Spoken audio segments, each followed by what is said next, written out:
Thank you so much for joining this lesson. We're going to discuss reflection at curved surfaces. This one is a topic which is in Form 2 Physics, that is for the 844, and it's also found in Integrated Science, that is in the CBC. Therefore, we're going to discuss everything in this lesson with a lot of hope that people are going to understand reflection at curved surfaces. Together, we continue with curved mirrors.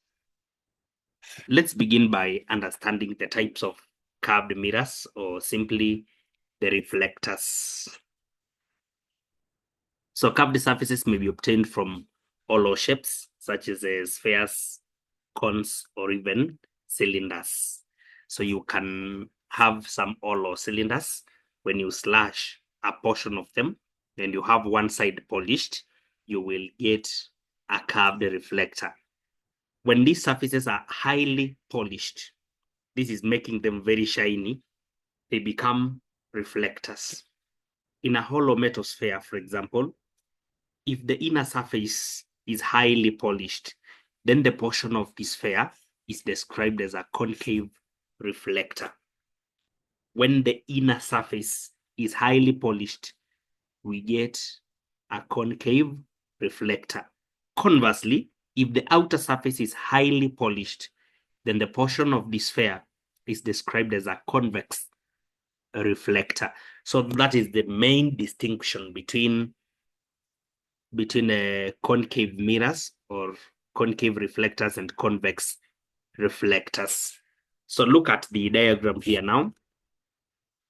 For the first shape, the polished surface, the polished surface is the outer one. Look at this. The second shape, you see the reflecting surface which has been highly polished is the outer one. So when the reflecting side is bulging outwards, we call it a convex mirror or a diverging mirror. I'll be giving reasons why it's called diverging mirror. On the other side, the reflecting surface is on the inner side according to the curving. On the inner surface, that is where reflection takes place, and this one will be called a concave mirror or simply a converging mirror. Yeah, we call it a converging mirror. Silvering of the inner surface of glass produces a convex mirror, while a highly polished inner surface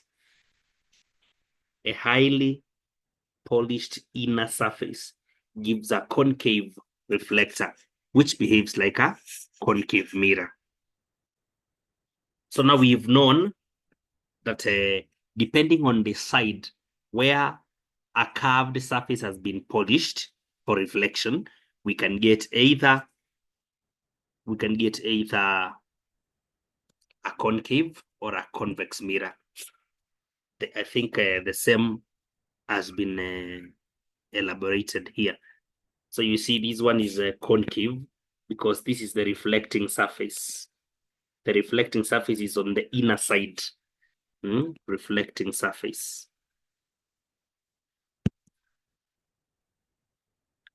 Then on the other side, the reflecting surface is bulging outwards. This one is the reflecting surface. Yeah, that one is the reflecting surface. So when the reflecting surface is bulging outwards, we call it a convex mirror. Now, there are terms which are associated with curved reflectors, and we're going to go through these terms bit by bit, one by one, understanding what each means. Therefore, allow me begin with the terms as we connect them to the diagram of mirrors.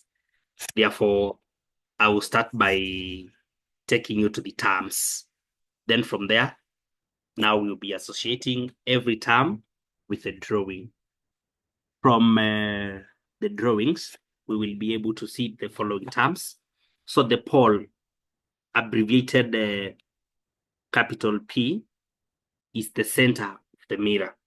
So the pole P of a mirror is usually the center. Look at this. when a mirror has been drawn this way, this is a principal axis, a line which is joining C and P. So at the mid of this reflecting surface, you know, the reflecting surface is from this point X to Y. X to Y. So the middle of this reflecting surface is what we call the pole of the mirror, abbreviated capital P. Pole P of the mirror is the center of the mirror. So we have seen the center of the mirror. That is exactly where the principal axis shall be cutting the mirror, exactly at the middle of the reflecting surface. So we can see it very clearly. Next, let me get to the other term, which is the center of curvature, capital C. This one is the center of the sphere of which the mirror is part. In the case of a concave mirror, the center of curvature is in front of the mirror, while in a convex mirror, it is behind. Look at the essence of that statement. Now, considering the portion of this reflecting surface, we said that mostly these ones are obtained from spheres. So we can trace the sphere. We can trace the sphere from which these mirrors were obtained. This one is a sphere from which the mirror was obtained. Now, the mirror, this sphere, the original sphere from which a portion was slashed and polished on one side for us to get a reflecting surface, that particular sphere was having a certain center, because every spherical object will have a center. Now, that particular center is what we are calling the center of curvature, capital C. And now that the reflecting surface of a concave mirror is on the inner side, then we will say the center of curvature is in front, as you can see, in front of the mirror. But on the other side, the reflecting surface is bulging outwards. This one is the reflecting surface at this point. Therefore, the center of curvature, which is on the other side now, is being found behind the mirror. So center of curvature is the center of the sphere of which the mirror is part, and for a concave mirror, it is in front. For a convex mirror, it's behind. That is the difference. We continue. The other term, the principal axis, that one I've already mentioned. These are line drawn through the pole of the mirror in the center of curvature of the mirror. It's also called the main axis of the mirror. So that's one, it's the main axis for both types of mirrors. You can see principal axis, I had already underlined it there. Principal axis is here for the two types. So it will pass through pole P and also connect P with the center of curvature. Just an horizontal straight line. We call it principal axis. It's not limited to C and P. It can extend up to infinity. We call it the principal axis. The next one is the principal focus, capital F. Principal focus of a mirror. This one is defined differently depending on the type of mirror that you're interacting with. So we say for a concave mirror, it's a point at which all rays parallel and close to the principal axis converge after reflection. So once rays are close and parallel to the principal axis, they converge at a common point, and that's what we call the principal focus. That one is a very key principle. Look at the diagrams at this point. These are rays approaching a concave mirror. Therefore, this ray is close and parallel to the principal axis, which is here. Once that ray has hit the mirror at this point, let me use a red or black here, just a different color. Once this ray has hit the mirror at this point, it gets reflected such that it passes through a point F, capital F, which lies on the principal axis. And if another ray is also close and parallel to the principal axis, it shall also be reflected such that it passes through the same point. So all rays that are close and parallel to the principal axis are appearing to be converging at a common point, even when they are on the other side of the principal axis, on the lower side. We can see after reaching at the mirror, they get converged at F. let me show you on this working space what I'm trying to say. Let's say, for example, this is a mirror, which is concave for this matter. Yeah, concave that way. By the way, in ray diagrams, instead of drawing the curved mirror, we usually have a straight line with a slight curve at the end to show the type of mirror that we are dealing with. And now we are talking about a straight line here. This is what we are calling the principal axis, that particular straight line. Now we are saying in front of this mirror, we have 2 points. There is a point here, and there's another point here. This one is capital C, the center of curvature, the center of the sphere of which the mirror was obtained from. Then this is capital F, the principal focus. Remember where the principal axis cuts the mirror, that's where we call it P, the pole P of the mirror. Let's say a ray of light is close and parallel to the principal axis. Once this ray has hit the surface of the mirror, it will eventually be reflected. Remember, these are reflecting surface, so the ray of light cannot be absorbed and it cannot pass through. Therefore, the ray has to be bouncing back now, and it does so through point F. Passes through F that way. So it shall go through F. Even another ray drawn, it shall behave the same. Can have another ray to the mirror. This ray will also pass through the same point, which we are calling the principal focus. Yeah, the principal focus. That way. The principal focus that way. So that's how rays behave when they are close and parallel to the principal axis. Mark you, these rays can also be on the lower side of the principal axis, and they shall behave the same. So let's say we have a ray approaching the mirror on the lower side of the principal axis. Once these rays hit the mirror, they usually get reflected through the principal focus, capital F. So this ray will also pass through the same point that way. After reflection, all rays which are close and parallel to the principal axis must converge at a point that we are calling F. Even if the ray is here, we can't limit the number of rays. It must also pass through F, the same point.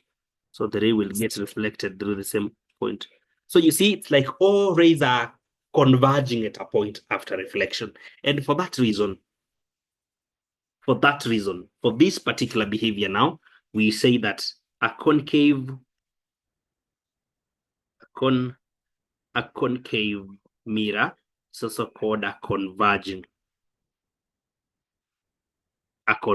mirror, since rays which are close and parallel to the principal axis converge at a point in front of the mirror that way.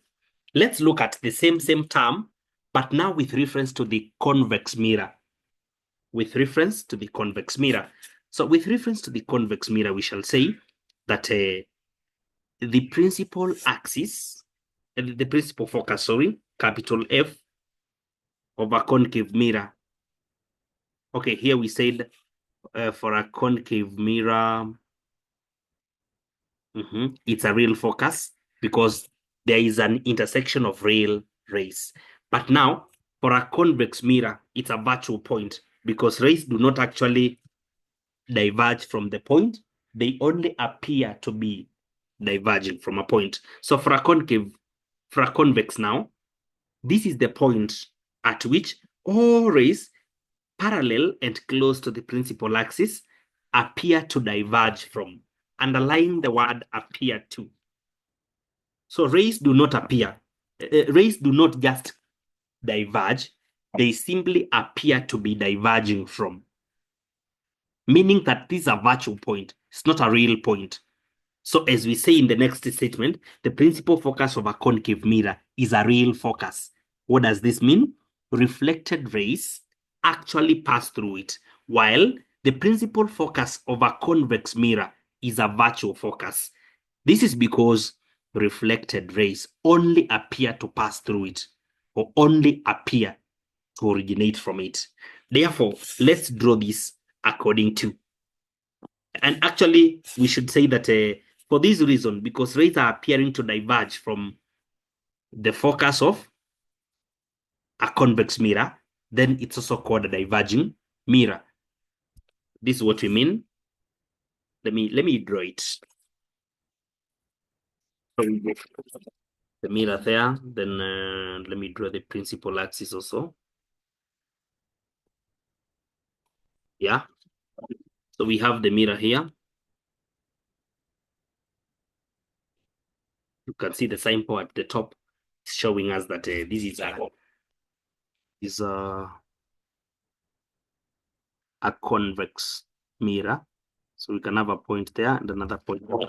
This one will be F. This one will be C. Then the pole P, of course. This is what we are saying. If we have a ray of light, which is close and parallel to the principal axis, to this ray of light, remember this one is the principal axis. So when this ray of light hits the mirror, it gets reflected away. In other words, it diverges. And how does it diverge? As though it is originating from a certain point, which is behind the mirror. Therefore, behind the mirror, because it's not a real ray, only that it is appearing to be diverging from, we make sure that it is dotted. So it will be dotted this way. Yeah. Then the ray shall diverge away that way. So the ray, after hitting the mirror, it diverges. But how is it diverging? In a way that it looks to be originating from a point F, even on the lower side of this principal axis. In case we have a ray incident to the mirror, close and parallel to the principal axis, this way, close and parallel to the principal axis in such a way, this ray is going also to diverge, and it will also appear to be coming from the same point where the first ray is coming from. So it shall diverge in such a way that it's originating from F. So rays are diverging, appearing to be coming from F, the principal focus of a convex mirror. And for that reason, we say a convex mirror is also called a diverging mirror. Yeah, we call it a diverging mirror. It's also good for you to note that. Now, the principal focus of this type of a mirror, that's why we are calling it a virtual point. So this point is virtual. It's a virtual point, or simply a virtual focus. For the other type of mirror, we said this one is a real focus because rays are exactly converging. The other one, they are only appearing to be diverging from. That's why we call it virtual. The other one is real. This one is a real focus now. It's a real principal focus at this point. It's a real principal focus. The opposite of real is virtual. That way. So we have now discussed the principal focus with reference to the two types of mirrors, saying that for the behavior of light in a concave mirror, we call it converging. But according to how light rays are behaving after hitting a convex mirror, then we call it a diverging mirror. Next, we check the next term, which is the focal plane. Let's look at this. So the focal plane is a plane perpendicular to the principal axis and passing through the principal focus. This is a plane. Actually, it's imaginary. I think we should have said that. It's an imaginary plane, which is perpendicular to the principal axis at F, the focal the principal focus, capital F. So focal plane is an imaginary plane which passes through the principal focus, capital F, and it's also perpendicular to the principal axis at that particular F. Let's see what happens at this focal plane. So parallel rays, which are not parallel to the principal axis, would converge at a point on the focal plane. So rays which are parallel, these are rays parallel to themselves, but not parallel to the principal axis. They usually converge at a point on the principal, on the focal plane. On the focal plane. So let me show you that. Okay, we can check the focal plane first on the diagram here. Then after that, yeah, let's check on the diagram here. Then I draw it. So focal plane, we are saying that this is a plane perpendicular to the principal axis and passes through the principal focus, capital F. For a concave mirror, parallel rays, which are not parallel to the principal axis. So this means we are saying parallel rays to themselves. You know, a beam of light can have parallel rays to themselves. So we are saying rays which are parallel to themselves, but they are not parallel to the principal axis. They shall converge at a point on the principal, on the focal plane after reflection. But for the other type of a mirror, which we call the convex, parallel rays, which are not parallel to the principal axis, appear to diverge from a point on the focal plane after reflection. So these are rays which are parallel to themselves, but they are not parallel to the principal axis. In other words, these are rays from a distant object, rays from infinity.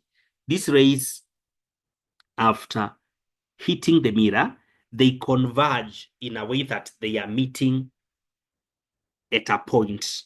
You see, the rays are meeting at a point. Look at what is happening. They are meeting at a point here. They are meeting at a point there. And when you look at that point keenly, it is in line with the principal focus F. Therefore, it is assumed that there is now a plane lying there. This is the plane which blocks the reflected rays, such that they have to converge at a point on it that way. Look at the other type of mirror. If rays are parallel to themselves this way, but not parallel to the principal axis, they usually appear to be emanating from a point on the focal plane.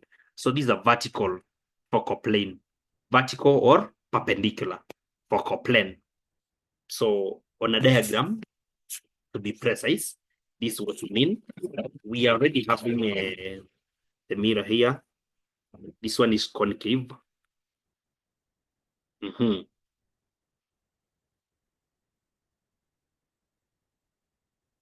So we can have a point C and F, well drawn, well indicated. This is C, this is capital F. Now, this is what is happening. We can have rays of light which are not parallel to the principal axis, but they are parallel to themselves. These are ray of light. That's a ray of light. And we can have another one parallel to this one at this point. So these are rays which are reaching the mirror.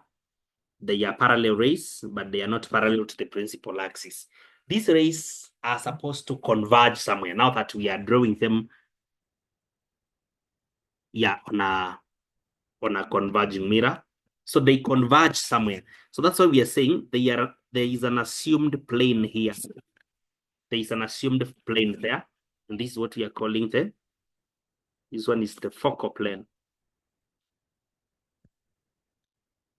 So the focal plane, now on a point on it, we will have the rays now converging. So these rays will meet at a point. You see, the ray, if this ray goes there, then this other one will come at the same point. So this is where they shall intersect. The rays are meeting at a point on this focal plane. They can meet anywhere along this plane, but they can't go beyond the plane. They can't meet before the plane. So this concluded that the plane is perpendicular to the principal axis and at the principal focus at F, the main focus. So that's how the rays behave. Now look at the other type of mirror, which we call the diverging mirror. So on this one, you can see the sign showing that the mirror is we have that. The mirror is convex, capital F, capital C. We say these ones are behind the mirror. So if rays of light are parallel to themselves, but not parallel to the principal axis, look at that ray. And also this one. These are rays which are parallel, but not parallel to themselves. These rays will appear to be diverging from a point. And the point where they will be diverging from is a point which appears to be along the plane. So this we'll call the focal plane. Yeah, the focal plane. So along the focal plane, we will have a point where all these rays shall diverge from. And because we said it's behind the mirror, they are supposed to be virtual that way. So the ray will go that way. Then the other one has also to diverge from the same point. This way. So rays are diverging from the same point, and we call it the focal point. Yeah, so they converge, they diverge. This is one is the convex, or rather diverging, the diverging mirror. This one is the concave, or rather the converging mirror. So now we've defined the focal plane for the two types of mirrors. Okay, now that we've defined the focal plane, we can move to the next term. We are almost winding up. The radius of curvature. Winding up with the definition of terms. Radius of curvature, capital R, small letter r, sorry. Radius of curvature, small letter r. This is the radius of the sphere of which the mirror is part. It is the distance PC from the pole P to the center of curvature, because pole P is on the surface and the center of the mirror is the center of the sphere where the mirror was obtained is capital C, center of curvature. So that distance now from the surface of the mirror to the center of the sphere from which the mirror was obtained, we call it the radius of curvature, the distance PC.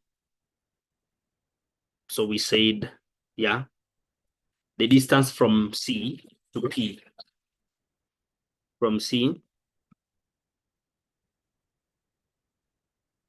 to P,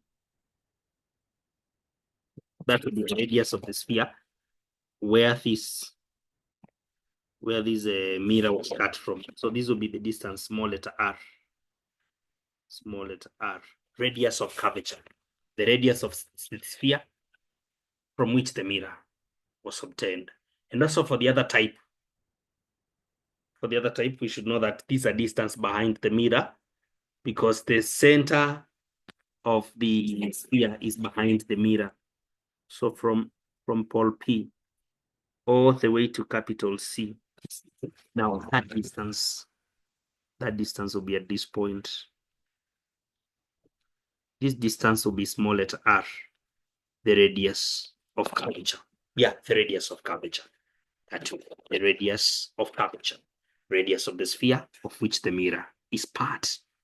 Very simple, very simple. So please follow up with our programs so that you may know a lot of physics, so that you may advance your knowledge on the same. Remember the consultation line is 0704 153366. This is my consultation line. You can reach out for more consultations on curved mirrors. So after defining the radius of curvature, the radius of the sphere of which the mirror is part, we can go to the next term, which is the focal length. So the focal length, small letter f this time round, is the distance from the pole of the mirror to the principal focus. So this one is the distance PF, capital F being the principal focus or the main focus, then capital P being the pole of the mirror. In other words, because we said that the principal focus is exactly between CP, then we can say that the distance F equals to half the radius of curvature, because now we are talking of the distance. Remember, F is somewhere here in between CP. F is here in between CP. Therefore, this is what we are calling the distance here is small letter f, but from P to C, we are calling it the radius of curvature, small letter r. Radius of curvature, small letter r. Here, small letter f, focal length. Therefore, focal length is half the radius of curvature, or radius of curvature equals to twice the focal length. Yeah, twice the focal length, that way.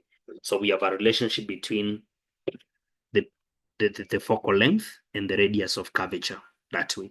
So the main terms have already been defined. Yeah, the main terms have already been defined. The terms that associate with curved mirrors. So at that point now, please allow me to look at the laws of reflection in curved mirrors. Actually, they are just the same as the laws of reflection in plane mirrors. And we say that a reflection at curved surfaces also obey the laws of reflection, the basic laws of reflection, which you will find in Form 1 physics. And one is that the angle of incidence is equal to the angle of reflection at the point of incidence. So if we have a ray like this, and it has been reflected through F like this, then we are saying that at that point of incidence, we can draw a normal. That's a normal. So that's now between the incident ray and the normal, we have an angle, small letter I, the angle of incidence.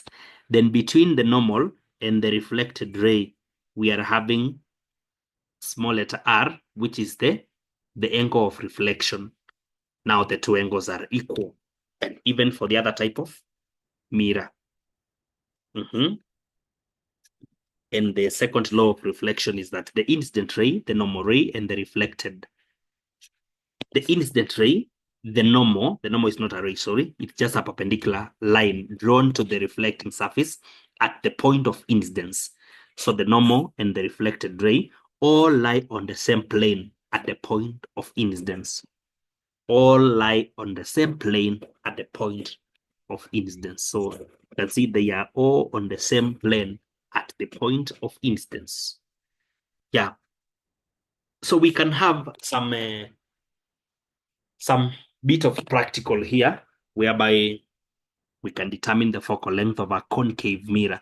Remember, it's easy to determine the focal length of a concave mirror because the focal length is a distance which is in front of the mirror. But now for the other type, for the other type now of the mirror, it is a point behind the mirror. Therefore, when you have, look at the first setup here. When you have the mirror, which is concave mirror, which is on this is not a stand, we call it a lens holder. You know, a lens holder will serve the two purposes of holding the lenses, the thin lenses, and also the mirrors. Then you have a white screen at this point.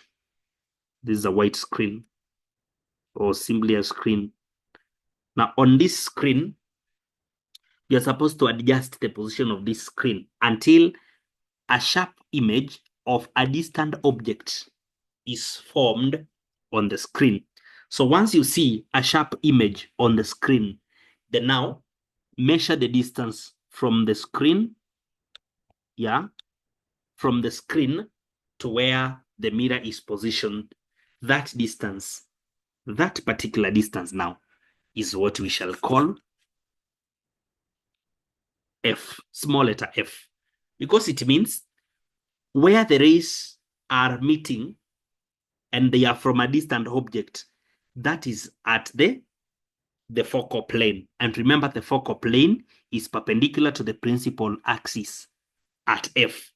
Therefore, it means this screen has been positioned at f. And that is why rays of a distant object are able to converge and show us a very sharp image at that particular point. So the procedure is simple of determining the focal length of a concave mirror. You just place the mirror at a fixed point, that way. Then now you focus a distant object and you start now adjusting the position of the screen until a sharp image is able to be seen. Once the sharp image has been seen, then it means the screen is positioned at F, and the rays of light after reflection from the distant object are converging at a point on the focal plane. That is why we can see a sharp image. So immediately you see a sharp image, you stop adjusting the screen and measure the distance from the screen to where the concave mirror is positioned. That particular distance will be our small letter f. Small letter f is what we call the focal length. So focal length can be determined in a very simple, practical for a concave mirror. Now, majorly in this topic, we have to talk about ray diagrams. We're supposed to discuss ray diagrams. Ray diagrams can be used to explain how images are formed by curved mirrors and the characteristics of these images. The reflecting surface is represented by a straight line. I think we've already started doing this. Instead of me drawing the curved surface, I've already started using a straight line, and a small curve is used to show the type of mirror. A small curve at the top is used to show the type of mirror. Remember, when you're dealing with thin lenses in Form 4, you should understand that we have the sample of the mirror shown at both ends. But the sample of the mirror is shown on one side, but with thin lenses, the sample of the lens will be indicated on both ends. So for the mirror, it's just one end, but for thin lenses, it's on both ends. The object is represented using a straight line, which is perpendicular to the principal axis with an arrow to show the tip. The tip or the end. Then we say that the pole of the mirror is taken as the intersection of the principal axis and the mirror line. So you see now, for example, here, we are having according to the symbol at the top here, this is a concave mirror. Then the mirror line is there, which is perpendicular to the principal axis. The pole P now is taken to be this intersection. We have the object here being shown using a straight line and an arrow at the top to show the tip. On the other side, we have a symbol of the mirror here at the top, showing us that this is convex, the diverging mirror. Yeah. The pole is there. You can see the image at this point. We should also understand that whenever we are dealing with ray diagrams, by convention, we say that full lines represent real rays and objects. You cannot have an object which has been represented by dotted lines. An object is supposed to be drawn using full lines. Yeah, full lines. Then we also say that dotted lines represent virtual images and also rays. Rays can be virtual and images can be virtual. In that case now, they'll be represented by dotted lines. In a ray, an arrow is drawn to show the direction in which the light is traveling. Therefore, you cannot have a ray of light which is not having an arrow. It will be just treated as a straight line, and you will not have a mark for a ray which is not having an arrow. So direction is very key in a ray of light. We should know whether is this ray the incident one or the reflected one, according to the direction of the arrow. A real image can be focused on a screen, while a virtual image is formed by apparent intersection of rays and cannot therefore be formed on a screen. Note also that a real image is formed by convergent reflected beam, while a virtual image is formed by a divergent reflected beam. You'll be told by an examiner to give differences between real images and virtual images. Virtual images cannot be formed on a screen. Real images can be formed on a screen. And again, we are further saying that a real image is formed by convergent of reflected. Actually, it should be real reflected beam of rays. While on the other side, the virtual image is formed by divergence of reflected beams, divergence of reflected beams. Yeah, the real focus is here, whereby rays are intersecting after reflection. We can have the virtual focus, the virtual principal focus, whereby rays are only appearing to diverge from construction of ray diagrams. Now, there are some rays of light that we will consider. Three main rays. The intersection of any of two reflected rays from this shall be treated at the tip of the image after reflection from the mirror. Number one, a ray which is close and parallel to the principal axis. We are saying that for a concave mirror, but for the other case, this ray should be only appearing to an ray of light which is close and parallel to the principal axis. This ray is usually reflected through the principal focus for a concave mirror. But for the other type of mirror, which is the diverging mirror now, the convex mirror, the ray will emerge as though it is originating from the principal focus after reflection.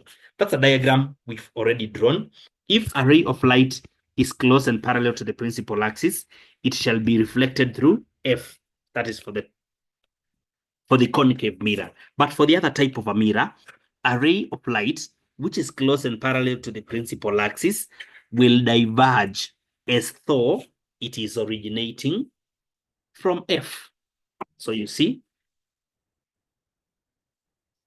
it's moving from F. Another very important ray, actually, this one is taking us back to what we call the principle of reversibility of light. And we say a ray through the principal focus, that is for concave, or appearing to be directed to the principal focus of a convex mirror. This ray is usually reflected parallel and close to the principal axis. So if a ray approaches a mirror in such a way that it passes through F, then after reaching the mirror, it shall be reflected close and parallel to the principal axis. Look at it this way. Even if it is from the lower side and it passes through F that way, then this ray is going to be diverged. It's going to be reflected close and parallel to the principal axis that way. So if a ray passes through F, then after reaching the mirror, it is always reflected parallel to the principal axis. Remember, I was saying that this is now the reversibility of light, simply because if this ray now, the reflected one, if it was incident, in this case, it would have been reflected through the principal focus. And that is why I'm saying, look at it this way. I want you to check this. If this becomes the incident, according to the first ray that we've discussed, it would be reflected through F. But now we have just reversed the direction such that now the incident one is passing through F to the mirror. Then it is becoming close and parallel to the principal axis. So it is just the reversal. It is just the reversal of the first ray. If it is close and parallel, it goes through F. And if it is through F, it becomes close and parallel. And this takes us to the principle of reversibility of light, which states that if the direction of a ray of light is reversed, the ray goes back through the same path it came through. Very simple. A very simple law to be understood. Please mark that. All right.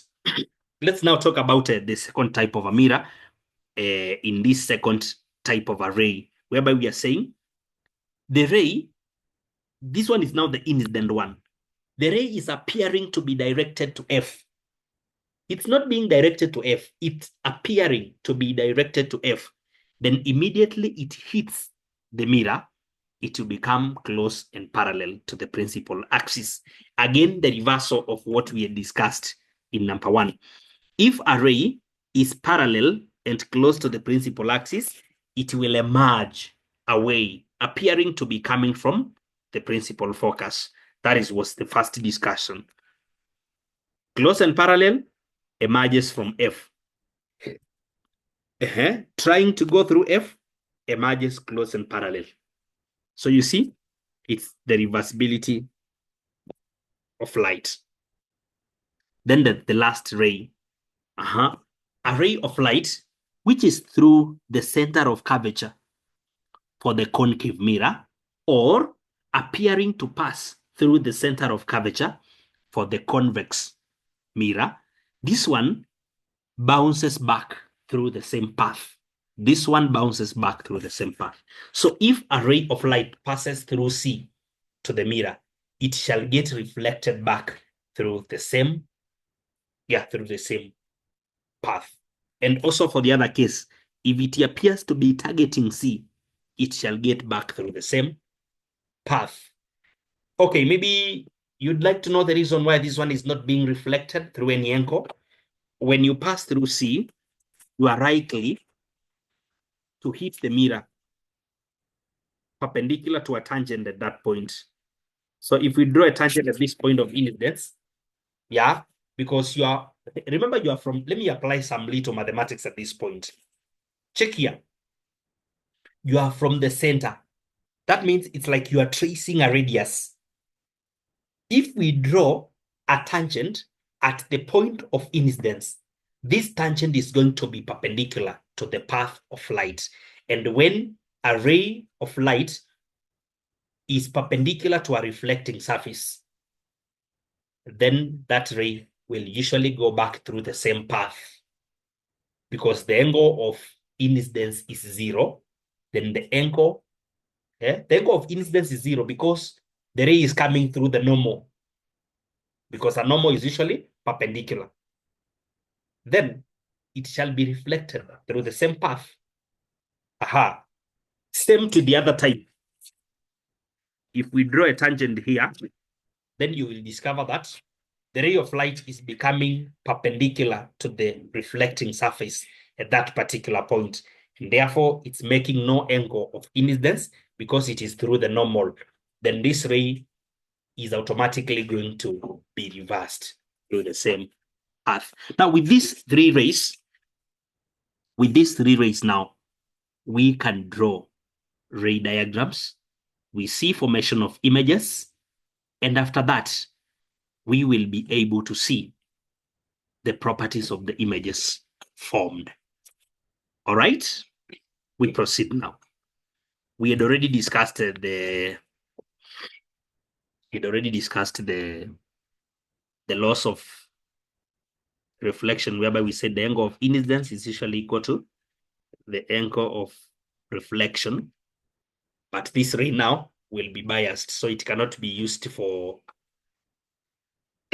ray diagrams, simply because there might be parallax error in the measurement of the two angles.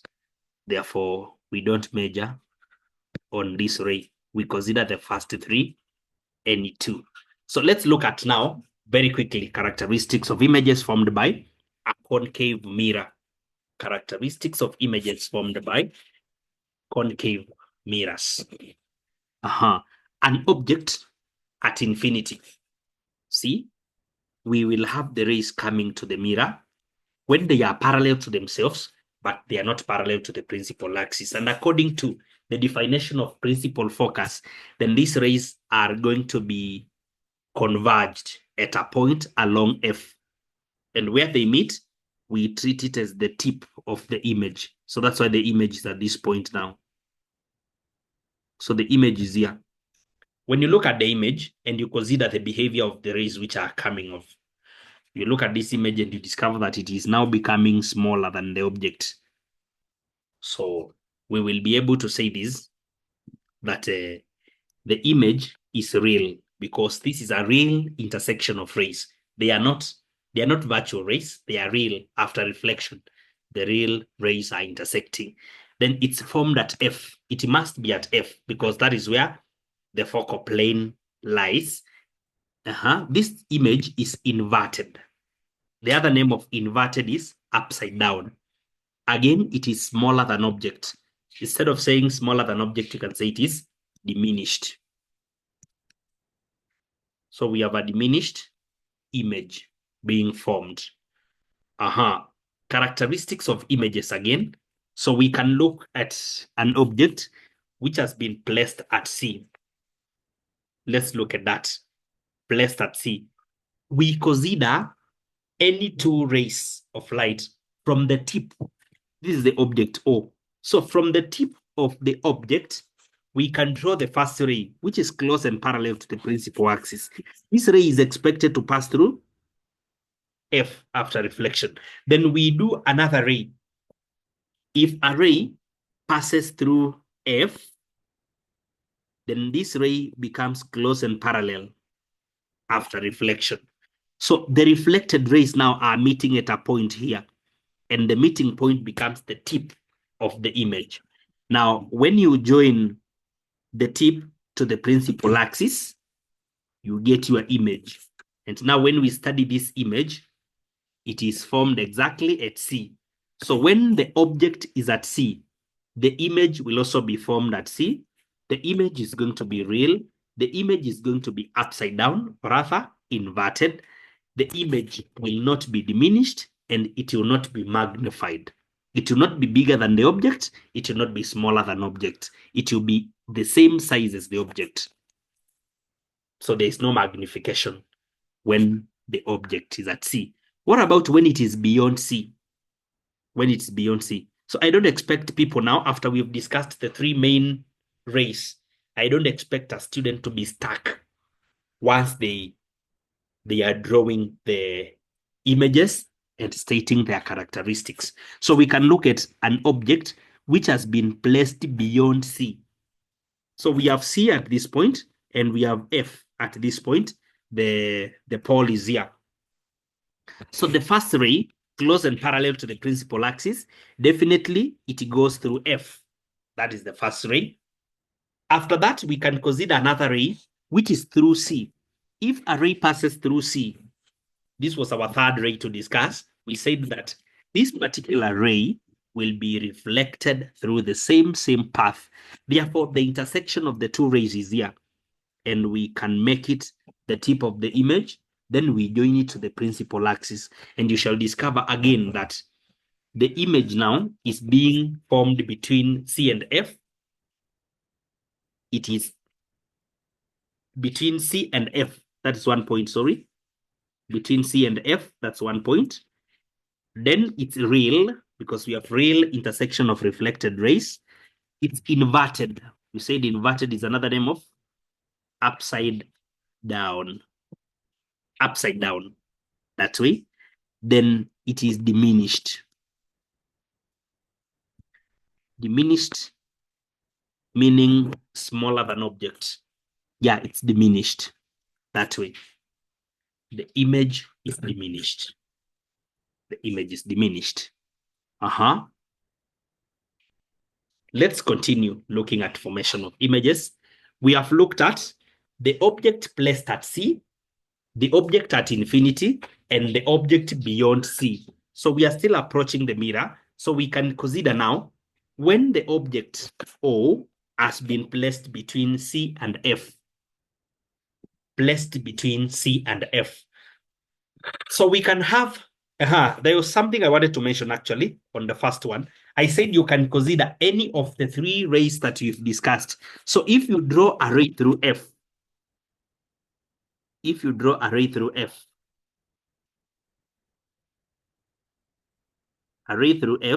this ray is expected to be reflected close and parallel to the principal axis. Close and parallel to the principal axis. So when you look at that, you discover it is confirming the tip of the image, which had already been formed by the first two rays which had been drawn. Therefore, we only save on time by drawing any two rays. But the point is, intersection of the first two will already show us the tip of the image, and the third one will only confirm. So because the first two are already showing us the tip, we don't necessarily need the third ray of light. But in case you draw it, there is no harm. It is still confirming the same point of intersection. The same point of intersection. So you can see it has passed through the same intersection. The intersection is confirmed to be the same. So for this other case, it will still be the same. It shall still be the same. Look at it this way. We are choosing a ray which is through C, and a ray through C will be reversed through the same path. It shall be reversed through the same path that way. Then a ray which is close and parallel to the principal axis will go through F that way. And you can see where the rays are meeting now. After reflection, they are meeting at the tip of the image, and we join it to the principal axis. After joining it to the principal axis now, we can consider the formation of the image, and we state the characteristics. So where is it being formed? Beyond C. It is real. It is still inverted, and it's larger than the object. In other words, it's magnified. So you are supposed to be in a position to understand the formation of images. Let me show you some raw rays so that you may not say that we are focusing on the already drawn in the notes. So if we have this, the principal axis, so we are talking about F and C. C, F. We are saying our object has been placed between C and F. Object O is at this point with an arrow. That's right. So we draw any two rays. And for your information, the third ray can still be drawn. So that's why I'm using the language of any two. The first ray talks about a ray which is from the tip of object. Now this ray is close and parallel to the principal axis. That way, this ray must go through F. This ray must go through F. The ray goes through F after reflection. Then we consider another ray which passes through F to the mirror. When it passes through F, the mirror, that way, this ray becomes close and parallel to the principal axis. The ray becomes close and parallel to the principal axis this way. So you can see the point of intersection. Remember, we are saying this point of intersection now becomes the tip of our image. and we can connect it to the principal axis this way. So this becomes our image. And you can see where the object is. And now that's where we can state we can state the properties, whereby we can see it is magnified because it's now bigger than objects. It's real because we have real intersection of reflected rays. We can also say that it's formed beyond C. Formed beyond C. That way. Magnified, real, formed beyond C, and inverted upside down, for that matter. And finally, we can consider, not finally, sorry, we are still studying the properties. This object can be placed at F, the principal focus. What happens when the object is standing at F? Let's look at the drawing of ray diagrams now. Drawing of the ray diagrams. Actually, I can use the first image here.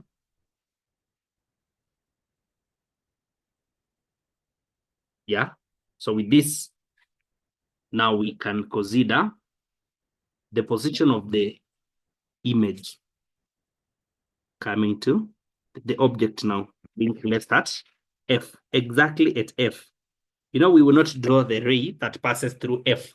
So we consider the other rays, whereby the first ray is going to be close and parallel to the principal axis. That way, this ray must pass through F after reflection. Must pass through F after reflection. That way. Then we can consider another ray, which is through C.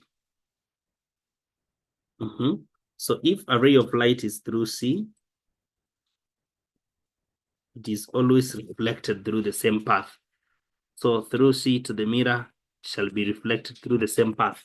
And when you look at these rays, the reflected ones are parallel to one another. The reflected ones are parallel to one another. So when the object is placed at F, the image is formed at infinity. The image is formed at infinity. Infinity. The image is formed at infinity.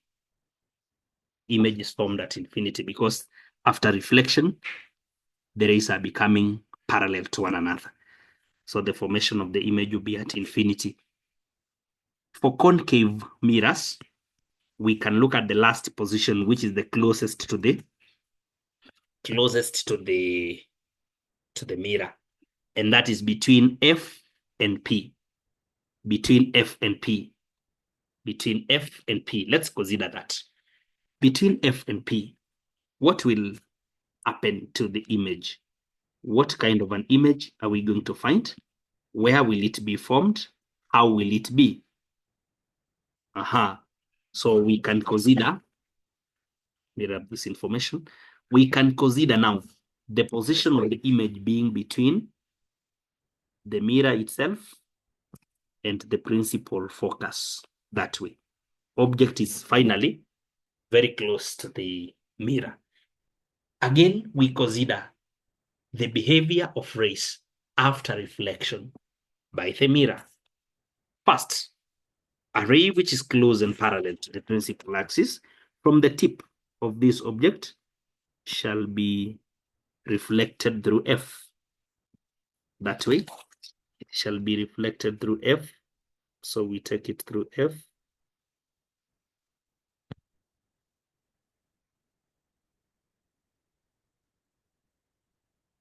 The ray is usually reflected through F. Then a ray of light from the tip through C to the mirror. Let's check that.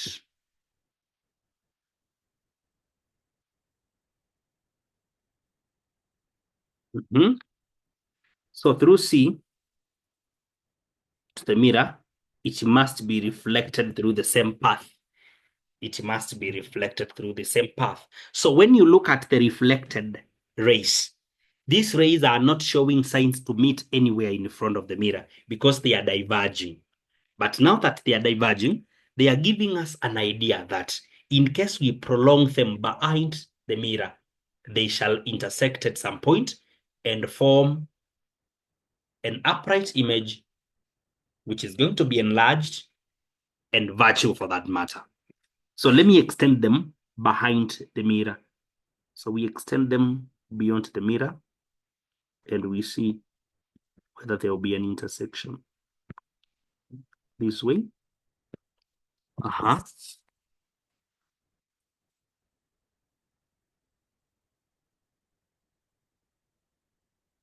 This way. Okay, so you see the rays are intersecting somewhere, though now behind the mirror they are going to be virtual. Then they shall also form a virtual image. So the image is here now. The image is there. You can see it's behind the mirror. Let me state the properties. As you can see, behind the mirror, that's one, according to the position. According to the nature, it's virtue. It's virtue. According to the size, it's upright. It's upright. We can also say that it's erect. The image is erect or upright. Then according to the size, this one has been magnified. Magnified or enlarged, longer than the object. So that's simply how we draw ray diagrams to show formation of images for the first type of mirror. What about the second type of mirror now? Convex mirror. Irrespective of the distance of the object in front of the mirror, because now the reason why we are saying irrespective, look at this, very interesting.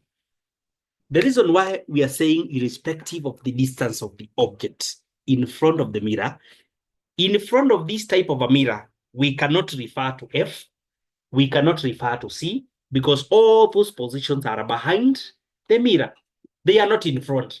So you cannot say that for a convex mirror, you have placed an object between C and F, or at F, or at C, or beyond C. You can't use that language now. We just place at a position, just at a position. Then we draw our rays, whereby we said the first ray will be reflected such that it's originating from F shall be reflected in this way. So that they didn't finish this ray. So it will be bouncing away from the mirror, but in such a way that it's originating from F that way. Then the other one through the same path. The ray of light, which is appearing to be passing through C, shall be reflected through the same path. Yeah, through the same path that way. So now with that intersection, you're supposed to know that because this is a diverging lens. This is a diverging lens. So the real rays after reflection cannot meet by any chance. They can't meet by any chance. You see this one, where it is going? The other one here is going through, it's going through the same path. So those two rays cannot meet after reflection. The other one, which might appear to be passing through F, becomes close and parallel to the principal axis. So again, they can't meet. So the intersection must be of virtual rays of light. The intersection must be of virtual rays of light. And through that, we can say that the image is always virtual. It's always upright. And it's always smaller than the object. And also, it must be between P and F, the principal focus and the pole of the mirror. That is always the location of the image. And we are also talking about the nature, which is going to be upright and virtual. then diminished. Yeah, diminished. It must be diminished. So now we don't study a lot of different positions for this type of mirror. We don't study a lot of different positions because the images formed will bear these characteristics regardless of the position. Linear magnification as we wind up. This is the ratio of image height to the object height. It can also be defined as the ratio of the image distance from the mirror to the object distance from the mirror. In other words, the ratio of image height and object height is also the same as that of image distance from the mirror and object distance from the mirror. So magnification can be expressed mathematically, and being a ratio, it will not have units because we are relating height and height, or a distance and another distance, meaning that there will be no units for magnification. It's just a value. Several applications will be studied here now. It's used for the concave. For the concave, we can look at the applications. It's used as a shaving mirror because they produce magnified image. Magnified and upright.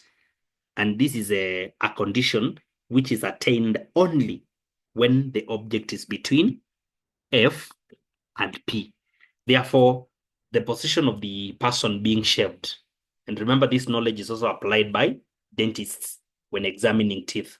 So they ensure that the object which is being examined, the person being shaved or the teeth, is in between F and P, so that a magnified image which is upright for its interpretation, which is upright, is going to be placed. Concave mirrors are preferred to plane mirrors. The image formed is enlarged and makes it easier to use as shaving and makeup mirrors. Therefore, there is no way, for plane mirrors, according to the characteristics, image is always the same size as object and also at an equal distance. But in this particular case, we are seeing when image is between F and P, a magnified image is formed. This one now becomes preferred.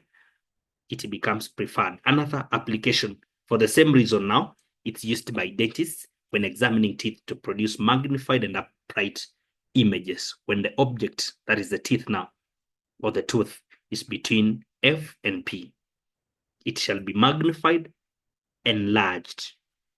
Yeah, magnified and enlarged. Number 3, it's used as a reflector behind projectors, the projector lamps, to reflect light traveling away from the projector. The lamp is placed at the center of curvature of the concave mirror.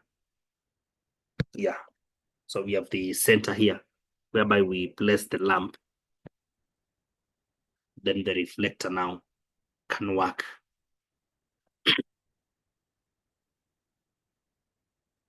Number 4, it's used in telescopes. Not telescopes, these are instruments used by astronomers to study objects in the space. So this one, they are used to bring distant objects, actually objects at infinity, like stars, into focus at the focal point. When an object such as a star is very far from the mirror, that's at infinity, the rays from any point on it appears to originate from a particular point and are therefore parallel. The image is thus formed at the focal point. Yeah, so these are the telescopes which are used. Another use, number 5, they are used as solar concentrators to bring light energy into focus. Light energy into focus. So let's say, for example, we want these are reflector, and we have radiant rays of light from the sun. Once they hit the reflector, they will be converged at the focal point, and a lot of it will be produced at that particular point. Therefore, we ensure that the container which is being heated now, or containing the water, you see a cooker containing food, placed at the focal, the principal focus of a reflector. All rays of light, or the light after reflection shall come there. So because it will be concentrated there, we call it a solar concentrators. A lot of energy will be brought at that one point, and the food will be cooked with a lot of ease. We can have the other type of a mirror here, which we call the convex. We know the type of image formed, used as car driving and motorcycle riding mirrors, because they form upright images and have a wide field of view. A wide field of view and upright images. Remember, regardless of the position of the object, the image formed is going to be upright. Though it will be diminished, it shall always be upright. Though it will be diminished, it will always be upright. It will always be upright. It will always be upright. So that's what you should know. But now there is an advantage. Look at this. There is a disadvantage, sorry. Even though the advantage is a wide field of view, we're saying that the only disadvantage is that when using these convex mirrors as driving mirrors, they form diminished images, giving the impression that vehicles behind are further away than they actually are. This is dangerous, and the driver has to learn to judge distances accurately when using the mirror. Yeah, this might lead to an accident if the driver is not good in judging the distances because of the diminishing power of this type of a mirror. The distances will appear very big, yet there is a small distance behind. Because of the wide field of view, you will see big distances, yet the vehicle is too close. A vehicle like a tractor or a big vehicle behind you will look too small because of the diminishing power of the mirror, yet it is a big vehicle, and you may not know the right space to give it to overtake you, and such other issues which you must take caution about as a driver when using the side mirrors. They are also used in supermarkets to monitor movement of customers because they form upright images and they have a wide field of view. So because of the wide field of view, then they can monitor large spaces. So that is it. Those in high school can also consider parabolic reflectors. This one will be formed from a cone, very curved. So the reflectors, let's look at them. These are spherical one from a sphere, but this is now what we call parabolic. This one can be, this is from a sphere, and parabolic is from a cone. That's why it is so curvy. We have learned, we have used parallel beams of light close to and also parallel to the principal axis in studying reflection of light by curved mirrors. For concave mirrors, in this case, all the reflected rays converge at one definite point, the principal focus, that is. However, if wide parallel beam is incident on a spherical mirror of wide aperture, remember aperture, that's something we didn't discuss, is the width of the mirror from X to Y. The length of the whole reflecting surface is what we call the aperture of the mirror. With a wide aperture, then the parallel rays are not brought to focus at the principal focus after reflection. This is called spherical aberration. A parabolic mirror overcomes this defect of focus in a spherical mirror.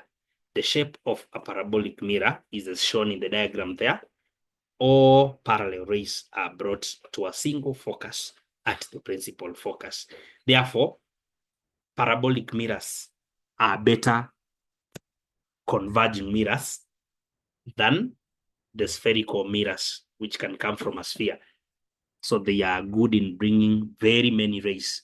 When rays are very many and they are a bit very far, because we are saying now the aperture is wider. So from an aperture, the farthest rays, which are not very close, will not be brought to focus.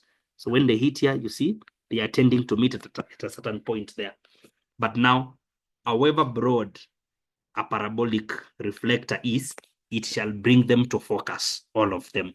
Therefore, a parabolic reflector overcomes spherical aberration. Yeah, it overcomes spherical aberration.